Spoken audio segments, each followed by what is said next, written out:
Navbharat times पर आपके रुपयों पैसों से जुड़ा स्पेशल शो धन की बात का वक्त हो चुका है। नमस्कार, मैं रविंद्र सिंह आपके साथ और मेरे साथ शिशिर चौरसिया जी हैं, हमारे बिजनेस एडिटर एनबीटी के, और special guest chartered accountant Atul Jain sir. Jain sir, बहुत बहुत स्वागत। आप पार्टनर हैं डीएसपी एसोसिएट्स के।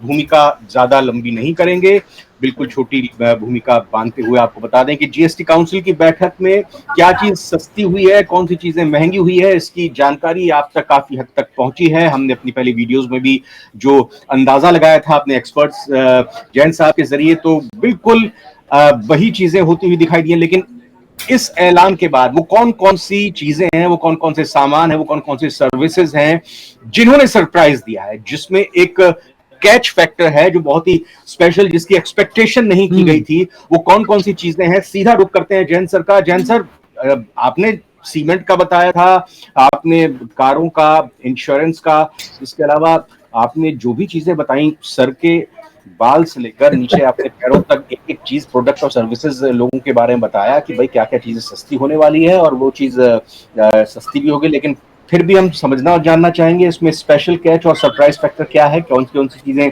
सस्ती या महंगी हो रही हैं जो एक्सपेक्टेड थी नहीं।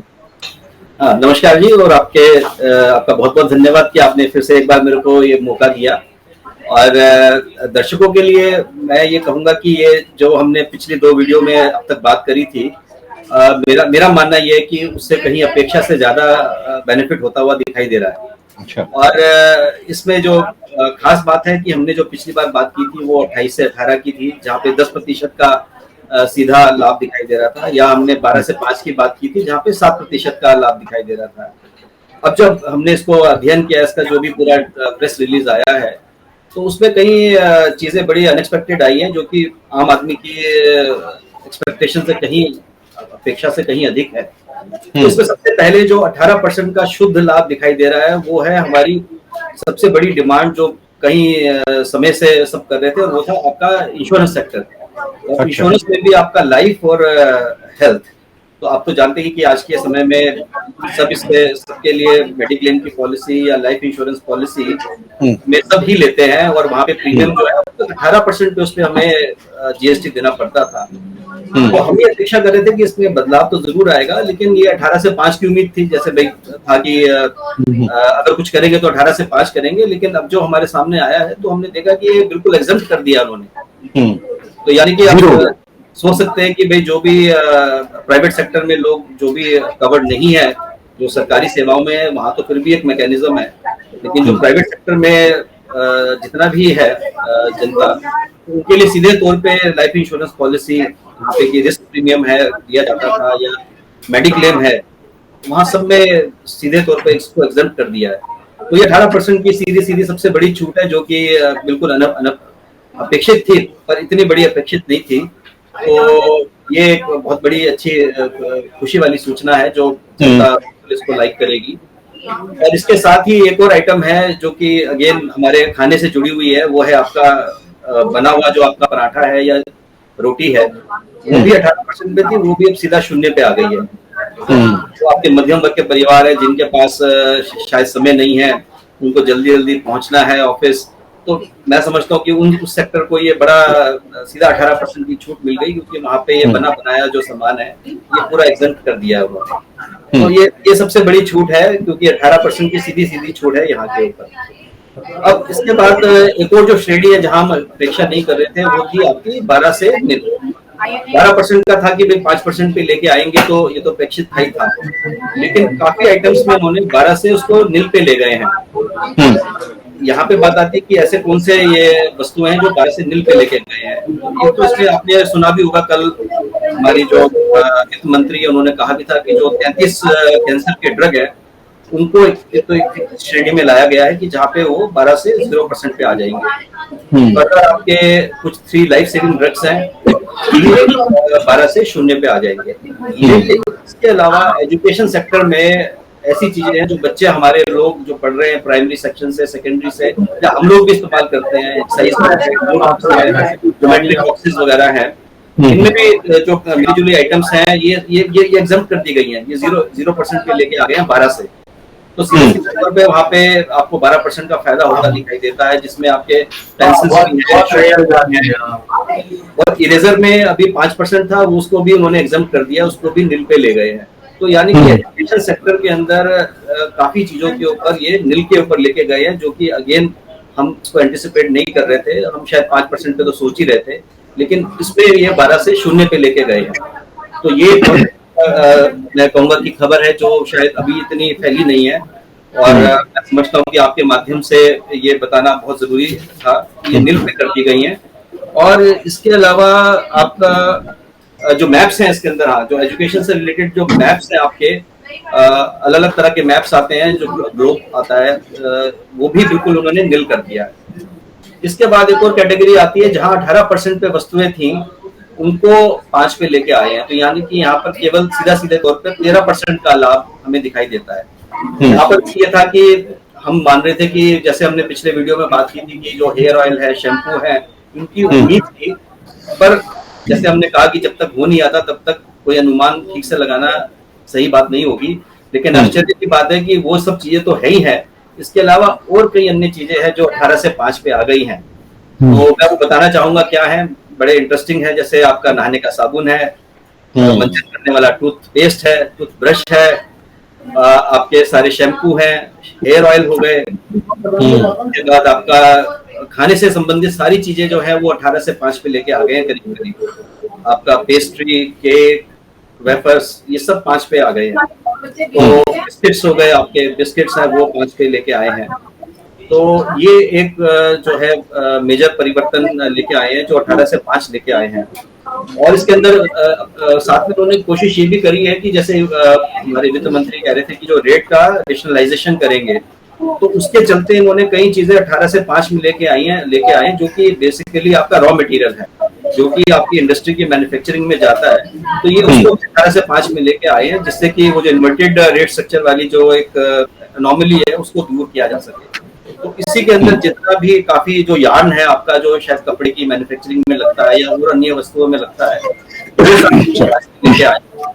तो कहने का मतलब ये है कि इसमें मैं समझता हूँ कि चूंकि ये डाउन द लाइन जो मटेरियल यूज होते हैं उनमें भी इन्होंने ये बदलाव लेके आए हैं।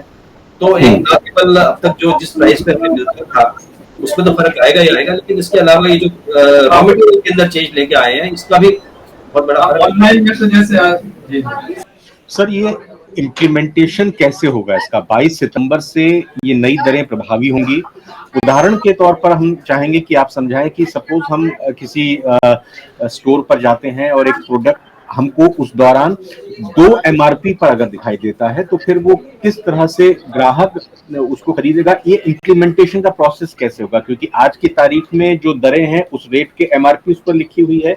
अगर वो प्रोडक्ट 22 तारीख के बाद बिकता है या नई पैकेजिंग वाली नई MRP वाला प्रोडक्ट आता है, तो किस तरह से ग्राहक जागरूक होकर अपने पैसे बचा ले? दो बहुत अच्छा प्रश्न है आपका, और ये बिल्कुल सही बात है कि जब एक ग्राहक बाजार में जाता है तो उसको अब देखिए यहाँ पे दुकानदार की बात आती है।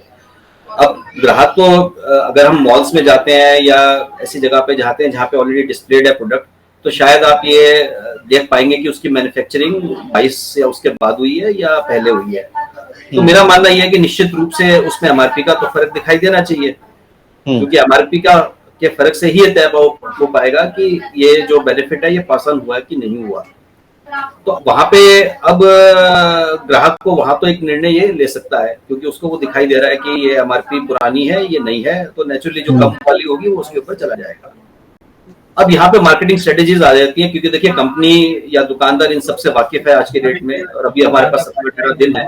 तो मैं समझता हूँ जितने भी इस समय सीनियर मार्केटिंग प्रोफेशनल्स हैं वो सब इसी उधेड़बन में लगे होंगे कि ये जो पुरानी कीमतें ज्यादा GST के ऊपर है, इसका भी बेनिफिट वो ग्राहकों को कैसे दे सके, जिससे कि जब ग्राहक दुकान पे सामान लेने जाए तो वो ये ना देखे कि ये इसकी मैन्युफैक्चरिंग चेंज परिवर्तन होने से पहले की है या बाद में।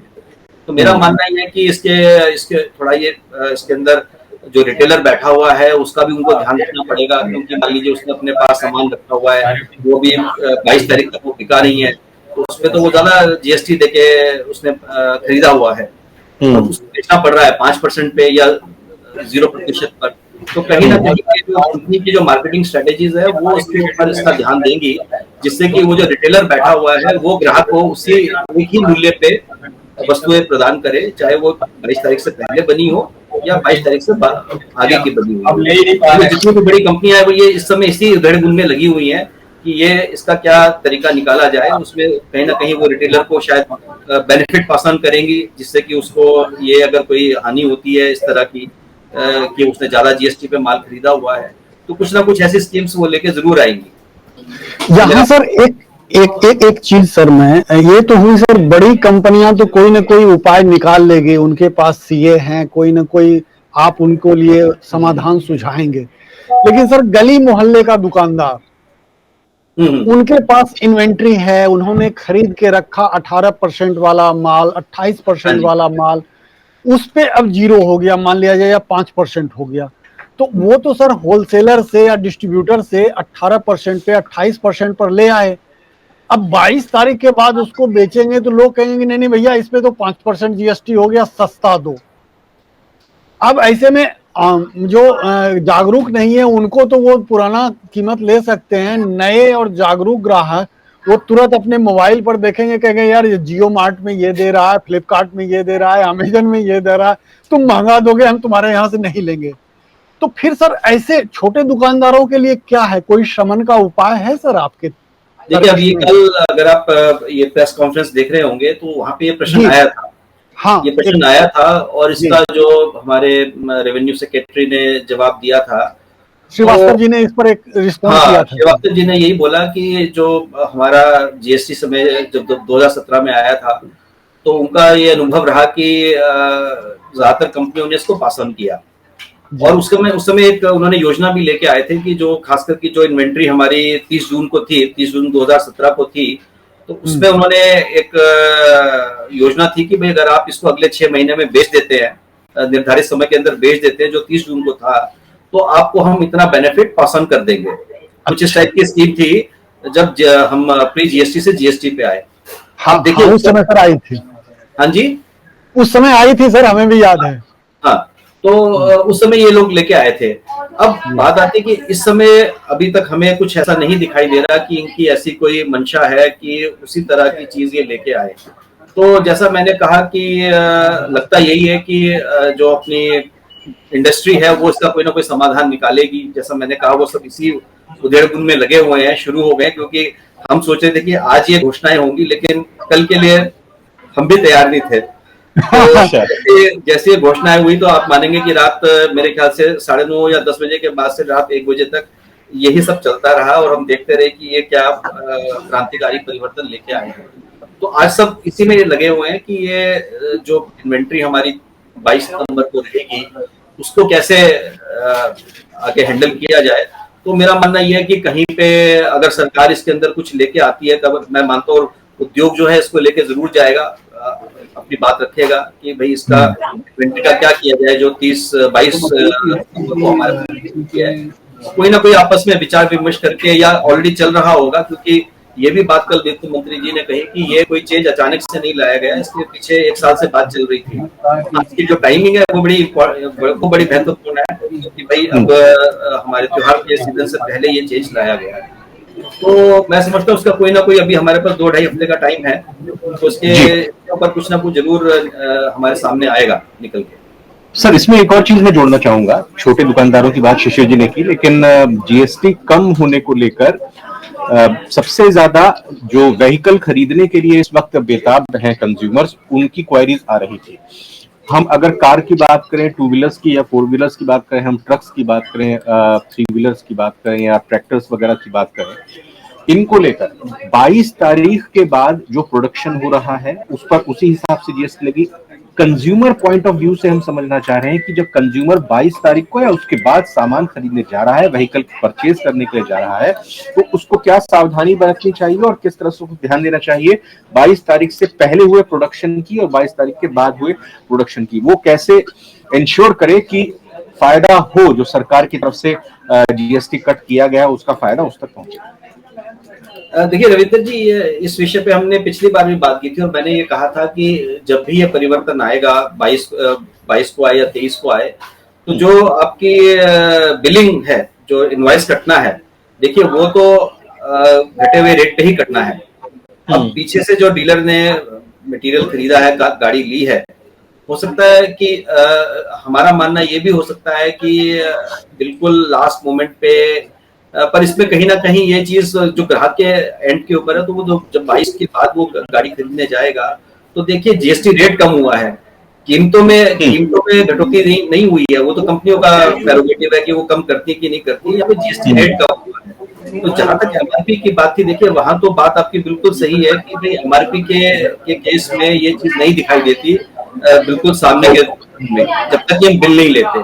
तो मैंने कहा भी था कि मैंने सुझाव भी दिया था, आपको याद होगा, कि जहाँ पे एमआरपी वाली वस्तु है वहां पे सरकार ये कह सकती है कि पहले जीएसटी कितना था, अब कितना है, या जीएसटी प्रदर्शित कर दें, या परिवर्तन से पहले कितना एमआरपी था, अब कितना है। लेकिन देखिए ये ऐसा तो कुछ सुनने में नहीं आया। लेकिन अब जो जहाँ तक गाड़ियों की बात है, तो देखिए गाड़ियों में मैंने तब भी ये कहा था कि आज हम अगर गाड़ी बुक करा रहे हैं, निश्चित रूप से सब 22 के बाद ही लेना चाहेंगे, लेंगे ही 22 के बाद। पितृ पक्ष भी स्टार्ट हो रहे हैं, और जैसे हमारी सनातन धर्म मान्यता है कि नई चीजें नहीं परचेज करते हैं जी। तो ये जो अगर कहीं समस्या भी है, तो देखिए ये ग्राहक के एंड पे नहीं हो सकती, क्योंकि ग्राहक ने तो अगर आज बुकिंग कराई है, तो उसने एक प्राइस नेगोशिएट कर लिया कि जी मेरी गाड़ी की प्राइस क्या होगी, क्योंकि गाड़ी की प्राइस में जो जीएसटी या टैक्स है वो तो ऊपर से लगना है। गाड़ी के ऊपर जो प्राइस है, अगर आप जब नेगोशिएशन हम करते हैं आमने सामने बैठ के, क्योंकि लाखों की चीज खरीद रहे हैं, तो ऐसा तो है नहीं कि आपने कहा कि अच्छा जी मैं तो इस गाड़ी के 4 लाख दूंगा या 5 लाख दूंगा या 20 लाख दूंगा। तो बकायदा ये बात होती है कि भाई इसके ऊपर जीएसटी अलग से लगना है। तो वो जो प्राइस है, वो प्राइस तो आप मान के चलिए कि 22 से पहले जो थी या 22 के बाद जो है, वो तो बराबर ही रहनी चाहिए। उसमें जो लाभ है कम रेट का, जैसे हम बात कर रहे हैं कि 28 से 18 पे आ गया, तो 10% का है। लेकिन साथ के साथ आप ये देखिए कि ये कोई बहुत बड़ा लाभ इसलिए नहीं है क्योंकि इन्होंने 28 पे 18 केवल और केवल 1200 सीसी का इंजन और 4 मीटर की गाड़ी जो उससे नीचे है, दोनों कंडीशन फुलफिल करनी होंगी, वहां पे 28 से 18 लेके आए हैं। नहीं तो वो 28 से 40 पे चली गई हैं। तो आप मान के चलिए कि ज्यादातर जो गाड़ियां हम आज की डेट में देख रहे हैं सड़कों पे, वो वहां पे अनलेस उनका कंपनसेशन के साथ मूल्य 43 पे हो, 28+17 या 28+20 पे 48 पे हो, या 28+22 50 पे हो, तो आप ये मानेंगे कि वो 28 से उल्टा 40 पे चली गई है। तो गाड़ियों में ऐसा नहीं है कि एक मुश्त आपको बेनिफिट ही है, कहीं कहीं उसमें दाम, क्योंकि 28+1 में जो आपका था ये 1200 सीसी और 1500 सीसी डीजल के केस में इन्होंने 28 से 18 लेके आए हैं। लेकिन इसके अलावा जितनी भी गाड़ियां अगर 1200 सीसी से ऊपर है, 4 मीटर से कम है, या 4 मीटर से बड़ी है लेकिन 1200 सीसी से कम है, तो वो सारी की सारी आपकी 40% में आ गई है, आ जाएगी। सर उसमें भी तो फायदा ही है ना। अब देखिए उसमें था कि 28+22, 28+17, 28+20, तो 43 से 50% इम्प्लीकेशन अल्टीमेटली हो रहा था सर। हाँ, मैंने वही कहा कि 28 से 15 से 40 पे आ गया। ये कहिए कि सर उसमें राज्यों को फायदा हो गया, जो सेस मिलता था, सेस में 100% सेंट्रल गवर्नमेंट रख लेती थी, वो अब राज्यों के बीच भी बंटवारा होगा, तो राज्यों का जो थोड़ा बहुत घाटा हुआ है वो पट जाएगा। बिल्कुल बिल्कुल बिल्कुल सही कह रहे हैं, बिल्कुल सही कह रहे हैं। अच्छा सर, यहाँ एक चलते चलते आप सर एक चीज और समझा दीजिए। हमसे 2-3 व्यक्ति पूछ चुके हैं, उन्होंने कहा कि जैसे मैं आज बुकिंग कराता हूँ गाड़ी की जाके, या मोटरसाइकिल हो या स्कूटर हो या कार हो, उसकी डिलीवरी हम 22 के बाद लेंगे, तो जीएसटी को अभी के रेट पे देना होगा या डिलीवरी वाले डेट पे? नहीं बिल्कुल डिलीवरी, ये तो बिल्कुल तय है जी, डिलीवरी वाले डेट पे ये का ही रेट लगेगा। अदरवाइज तो ये सारा जो सब इतना किया है, ये सब इसका कोई माने नहीं है। वो तो बुकिंग वाले बुकिंग मायने नहीं रखती, बुकिंग के दिन आपका चाहे जो भी जीएसटी हो, हाँ जी हाँ जी हाँ जी, वो कोई मायने नहीं है। जिस दिन आप डिलीवरी लेंगे, टैक्स रेट का वही जिस दिन बिल कटेगा देखिए ये जो जिन चीजों की हम बात कर रहे हैं, देखिए यहाँ तो बिल लगता ही लगता है, यहाँ तो बिल मिलेगा ही मिलेगा। तो डीलर ये उस बिल के ऊपर हाँ वो प्राइस अपनी बढ़ा दे और हम इस चीज का ना ध्यान दें, तो वो एक अलग बात है। मान लो जैसे अभी हम बात कर रहे थे, आपने डील कर ली कि 10 लाख में गाड़ी पड़ेगी सब कुछ मिला के, जी हमें ये नहीं पता कि इसके अंदर क्या चीज क्या आएगी क्या नहीं आएगी। तो देखिए वहां तो फिर आप मान के चलिए कि अगर आज 10 लाख में डील होगी तो जो डीलर है उसने ये ध्यान में रख लिया है कि भाई उसने पूरी वसूली कर ली आपसे। लेकिन जहां आप विदाउट जीएसटी या केवल सेवाओं के बेसिस पर या गाड़ी की कीमत के ऊपर नेगोशिएट कर रहे हैं, तो देखिए वहां तो फिर ये बेनिफिट मिलना ही मिलना तय है। तो जनरली जब हम बुकिंग करते हैं तो देखिए बहुत डिटेल में ये जो भी लेने वाला होता है वो भी पूरा समझदार है, वो भी 1 महीने से देख रहा है कि ये लगातार घोषणा हो रही है कि चीजें सस्ती होंगी। तो मैं समझता हूँ कि वो इतना तो जागरूक होगा कि वो आंख बंद करके पूरी फिक्स अमाउंट की डील नहीं करेगा। वो ये पूरा तय करेगा कि भाई गाड़ी की शोरूम प्राइस कितनी है, इस पे इंश्योरेंस कितना देना होगा, इस पे रोड टैक्स कितना होगा, इस पे एक्सेसरीज कितनी लगेंगी, वो सब आई थिंक वो अनुमान करके चलता है। तो आपको ये ध्यान रखना चाहिए कि आज जो बुकिंग करा रहा है उसमें विदाउट जीएसटी अमाउंट वो कितने पे नेगोशिएट कर रहा है। सर लास्ट में संक्षेप में चाहेंगे कि वो आपकी नजर में कौन से ऐसे प्रोडक्ट और सर्विसेज हैं जिन पर एक्सपेक्टेशन थी कि उस पर जीएसटी रेट कट इम्प्लीमेंट हो सकता है, लेकिन वो एज पर एक्सपेक्टेशन हुआ नहीं? आपके पास भी लगातार फोन तो आ रहे होंगे क्योंकि आप जीएसटी एक्सपर्ट्स हैं, डीएसटी के तमाम लोगों से आपका मिलना जुलना है, उनकी चीजों से आप डील करते हैं, तो क्या निकल कर बात सामने आ रही है इस पर? देखिए इसमें बड़ा आपका अच्छा प्रश्न है कि जहां हम अपेक्षा कर रहे थे, मैंने अपने पिछले वाले अपने शो में भी बोला था, जैसे आपका जॉब वर्क था, तो जॉब वर्क में ये सारा 12% पे था और ये था कि अक्रॉस द बोर्ड ये 5% पर आएगा। लेकिन अब इन्होंने जो हम देख रहे हैं उसमें ये कि कुछ स्पेसिफिक सेक्टर जो है वहां पे इन्होंने 5% पे लेके आए हैं।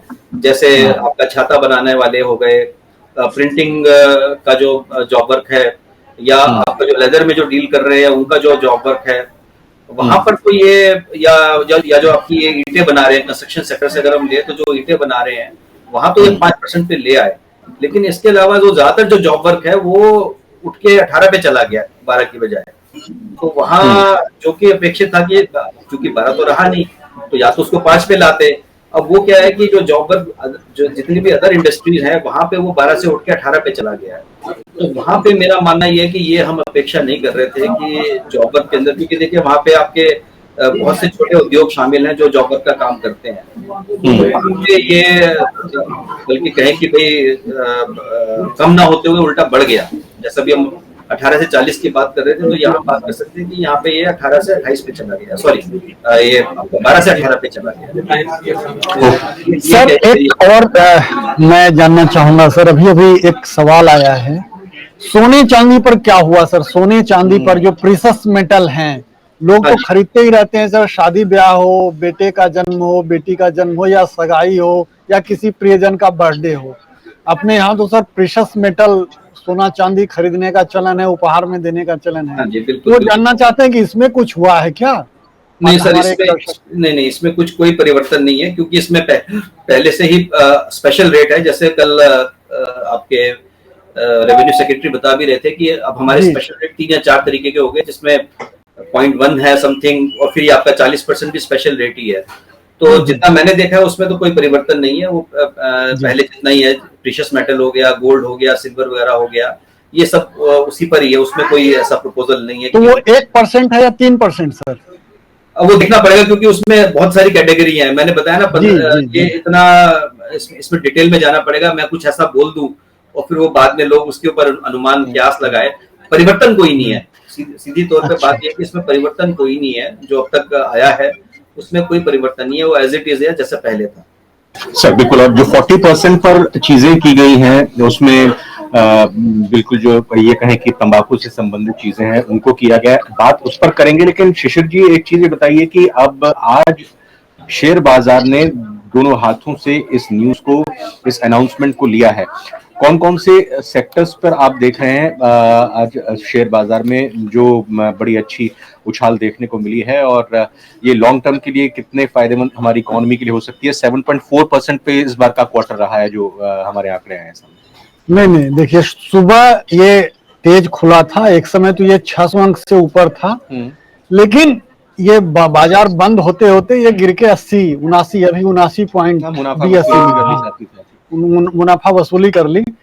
तो आज जहां तक हम गेनर की बात करें तो गेनर में ये कुछ सेक्टर हैं जो कि अच्छे रहे हैं, जिसमें ऑटो सेक्टर सबसे शानदार बढ़ा है। उसके बाद कुछ फर्टिलाइजर से जुड़े हैं, हाँ। सीमेंट कंपनियां हैं, उन सब में भी अच्छा देखने को मिला है। और लूजर की बात करें तो लूजर में कुछ एक कंपनियां जैसे हैं कि बहुत ज्यादा, जैसे 33% गिरी है सर्वेश्वर फूड्स लिमिटेड 33% गिरी है। शिवा ग्रेंटो एक्सपोर्ट वो भी 11% उसमें भी गिरा है। उसके बाद कुछ और स्टोरेज टेक्नोलॉजीज ऑटोमेशन है, वो भी 10% गिरा है। तो इसको हम जनरलाइज नहीं कर सकते, लेकिन शेयर मार्केट ने शुरुआती सलामी दी थी, बाद में इसमें काफी गिरावट देखने को मिली है। तो ये सब कह सकते हैं। अब देखिए कि एक आध दिन में ये स्टेबल, जैसे कल है, कल सप्ताह का अंतिम दिन है, कल पता भी चल जाएगा कि क्या रहा नहीं रहा। तो कल शायद बेहतर तरीके से कोडिंग डिकोडिंग भी हो जाएगी। सारी कंपनियों के सीए बैठ के अभी माथा पच्ची कर रहे होंगे, तो उस पर कुछ कुछ पता भी देखने को चल जाएगा। तो हमें लगता है कि कल सही तरीके से शेयर बाजार में क्या प्रतिक्रिया मिलती है, सही प्रतिक्रिया कल पता चल जाएगा। जी सर, अब बताइए 40% पर वो कौन कौन से प्रोडक्ट्स हैं जिनको लेकर गए हैं, और कंज्यूमर को इस वो कौन से ऐसे प्रोडक्ट्स हैं जिस पर नुकसान अब उठाना पड़ेगा। अगर तंबाकू की बात करें तो जाहिर तौर पर तंबाकू हम लगातार ये कहते हैं, या किसी भी तरह का नशा पूरी तरह से आपके नुकसानदेह साबित हो सकता है, और ये सही ही फैसला लिया गया है कि इसके दाम बढ़ाए गए हैं। तो थोड़ा इस पर थोड़ा रोशनी डालिए सर। यहाँ सर जैन साहब, मैं एक चीज और जोड़ना चाहूंगा। हम लोगों ने चर्चा की है, करते ही रहते हैं कि सिन गुड्स, तंबाकू वाले या अल्कोहलिक, ये सबको हम सिन गुड्स में रखते हैं, और 40% उसमें था। लेकिन ये कुछ जो प्रोटीन ड्रिंक है, या जिसको शक्तिवर्धक पेय जो तुरंत शक्ति देती है, उस ड्रिंक को भी इन्होंने 40% पे रख दिया। ये थोड़ा सा, इसके पीछे क्या कारण हो सकते हैं, इसको थोड़ा डिकोड कीजिए। देखिए, जो इसमें जो इनका, क्योंकि देखिए ये जो आपका कैटेगराइजेशन है HSN कोड पे, ये इसमें करीब 15 से 20 हजार की कैटेगराइजेशन है वर्ल्ड ओवर। अब जो आपने कहा कि इसमें जो ये 18 से 40 पे लेके गए हैं, ये आपका है अदर नॉन अल्कोहलिक बेवरेजेस। तो एक तो पहली बात है कि ये नॉन अल्कोहलिक बेवरेजेस है, यानी कि रेडी टू ड्रिंक वाले बेवरेजेस है। और दूसरा ये नॉन अल्कोहलिक है। अल्कोहलिक होते जैसे आपका, वो तो आपको हमें मालूम नहीं है कि वो ऑलरेडी सिस्टम से बाहर है। तो अब ये नॉन अल्कोहलिक बेवरेजेस के अंदर जो भी ये चैप्टर हेडिंग है, उसके अंदर एक देखना पड़ेगा कि ये पदार्थ कौन कौन से इसमें आते हैं। क्योंकि साथ के साथ आपका, जो मैं अगर आपको बताऊं कि एक कैटेगरी है आपकी बेवरेजेस कंटेनिंग मिल्क, ये अभी तक 12% पे था, और उसके ऊपर काफी क्लासिफिकेशन इशू भी था। ये अब 12 से 5 पे आ गया। ऐसे ही एक और तो इसमें जो जैसा आपका ये प्रश्न था, इसके अंदर देखना पड़ेगा अंदर डीप में जाके कि ये किन पदार्थों को डायरेक्टली इम्पैक्ट करेगा। क्योंकि कहीं ना कहीं ये जो आपके, जैसे आपने बोला प्रोटीन के पदार्थ है, अब मैं इस समय अनुमान लगाना बड़ा मुश्किल है कि इसके पीछे इनकी क्या भावना रही होगी कि ये सीधा इसको 40 पे लेके गए हैं। क्योंकि साथ के साथ ये जो कार्बोनेटेड बेवरेजेस हैं आपके, वो भी ये आपका 40 पे लेके गए हैं, क्योंकि उसकी अपेक्षा नहीं थी, लेकिन उसको भी कार्बोनेटेड बेवरेजेस को भी ये 40 पे लेके गए हैं। तो इसमें अगर ये 28 पे थे, पर ये 18 से 40 पे लेके गए हैं, जो इसमें चेक करता हूँ आपका, क्योंकि ये यही दो एक कैटेगरी है जहाँ पे ये 18 से 40 पे लेके गए हैं अचानक से। तो अब इसके पीछे कार्बोनेटेड का तो हमें समझ में आता है, क्योंकि ये स्वास्थ्य के लिए हानिकारक ही माने जाते हैं, तो इसलिए वहां पे तो हाँ, ये देखिए 18 से 40 पे लेके गए हैं carbonated beverages of fruit drink, carbonated beverages with fruit juice. तो यानी कि जो चीजें जैसे आपकी कोल्ड ड्रिंक्स हैं, ऑलरेडी आपको पता ही है कि वो सब सिन गुड्स में है। तो कहीं ना कहीं इनकी ये मंशा रही है कि ये जो आपका कार्बोनेटेड जो ड्रिंक्स हैं, इनको सिन गुड्स में ये लेके आए हैं। और जहाँ तक प्रोटीन वाली ये बात है, उस पर थोड़ा देखना पड़ेगा कि भाई, क्योंकि अदर नॉन अल्कोहलिक बेवरेजेस जरूर ये लेके आए हैं, तो क्या ये प्रोटीन वाले जो पदार्थ आपने बोले हैं, ये भी उसमें शामिल होते हैं कि नहीं होते हैं। लेकिन सर यहाँ एक चीज देखिए जैन साहब, कार्बोनेटेड ड्रिंक भले ही उसको सरकार सिन गुड्स माने, लेकिन वो आम दफ्तरों में देखिए या घरों में देखिए, शायद ही कोई, मतलब हम गांव को छोड़ दें जहां इजिली अवेलेबिलिटी है कार्बोनेटेड ड्रिंक की, किसी न किसी रूप में हर घर में, चाहे वो अमेरिकी कंपनी का ड्रिंक हो या देशी कंपनी का ड्रिंक हो या फिर अपना जीरा बेस्ड कोला हो, कार्बोनेटेड ड्रिंक हो या बंटा बोतल। बंटे वाली बोतल जो हम लोग डीयू में पीते थे, याद होगी आपको, बिल्कुल याद होगा। तो बंटे वाली बोतल भी तो उसी सोडा जो है कार्बोनेटेड ड्रिंक में ही आता है। तो ये सब पे सर थोड़ा सा 40% रखना नहीं लगता कि? हाँ जी शशि जी, देखिए आप, हमें लगता तो है, लेकिन देखिए इसके साथ ही अगर आप देखिए रहे, पान मसाला है, गुटखा है, तंबाकू है, ये भी तो एक आप देखते हैं कि एक आम आदमी इस्तेमाल करता हुआ दिखाई देता है। पान की दुकान पे आप जाएंगे तो आपको 8-10 लोग खड़े हुए मिल ही जाएंगे। तो अगर हम इसकी तुलना करें तो आप चाहेंगे कि शायद वो भी सिनगुड में ना जाए। तो देखिए ये तो हम सब मानते आए हैं कि ये जो वस्तुएं हैं ये स्वास्थ्य के लिए सही नहीं है।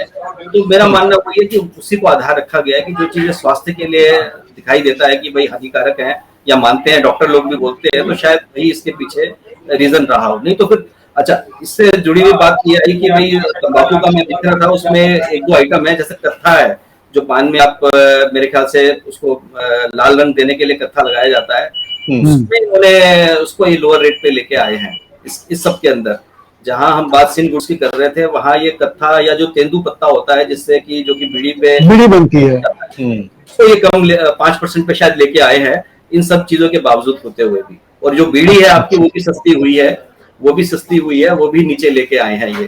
तो ये बीड़ी सस्ती कर गई।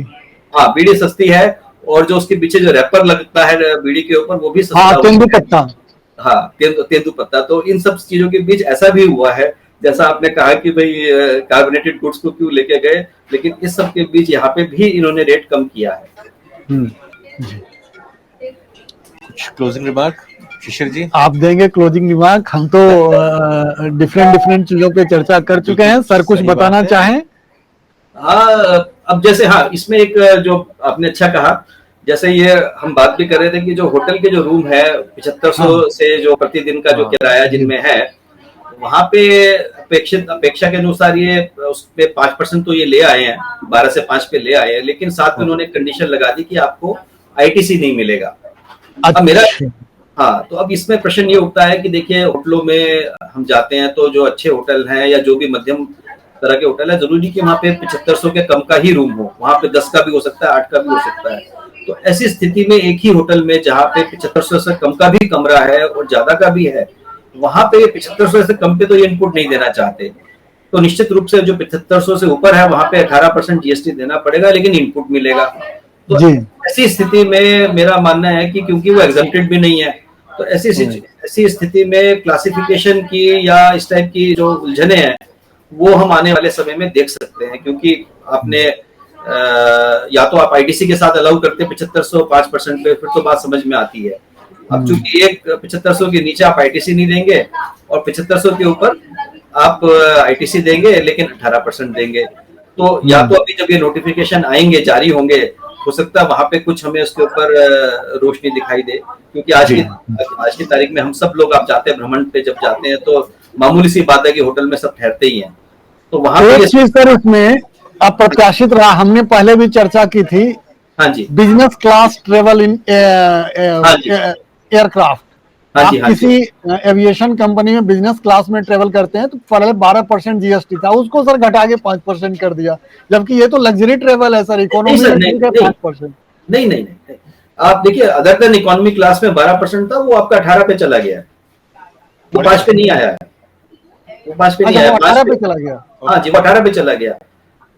अदर देन इकोनॉमी क्लास जो था वो 12% पे था, वो 18 पे चला गया है, वो 5 पे नहीं आया है। ये एक मिनट मैं इसको भी एक बार चेक कर लेता हूँ। आपने एयर ट्रैवल ये मेरे हिसाब से तो ये 18 पे चला गया है, ये 5 पे नहीं है। इसको एक बार फिर भी चेक कर लेंगे, क्योंकि ये 12 पे था, तो अदर देन इकोनॉमी क्लास आपका 12 पे था, तो क्योंकि हाँ नहीं, ये 18 पे ही गया, क्योंकि अगर इसको 5 पे लेके आते तो जैसा आपने कहा कि ये तो बड़ी विडंबना होती कि बिजनेस क्लास, वही ना सर। तो मेरे हिसाब से ये 18 पे ही गया है, लेकिन फिर भी एक बार देख लेना दोबारा से ठीक होगा। मेरे हिसाब से ये 12 से 18 पे ही गया है, क्योंकि हमें एक चार्टर्ड अकाउंटेंट बंधु ने ही बताया कि ये बिजनेस क्लास ट्रेवल जो है वो 12 से 5 पे चला गया है। देखिए मेरे को अगर आप मैं अपने पास रख के बैठा हुआ हूँ, मैं देखता हूँ। प्लीज आप देखिए सर, आप हाँ मेरे को अच्छे से ध्यान है कि ये क्रॉस चेक कर लीजिए।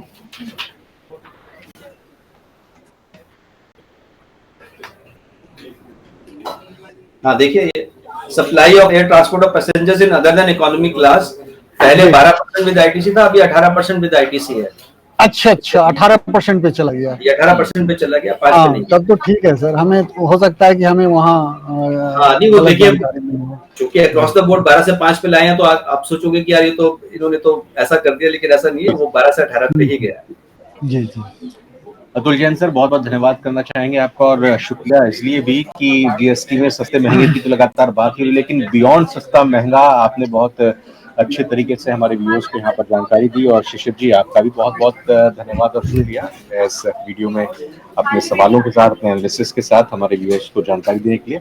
Thank you sir, thank you very much. धन्यवाद, धन्यवाद। Yes.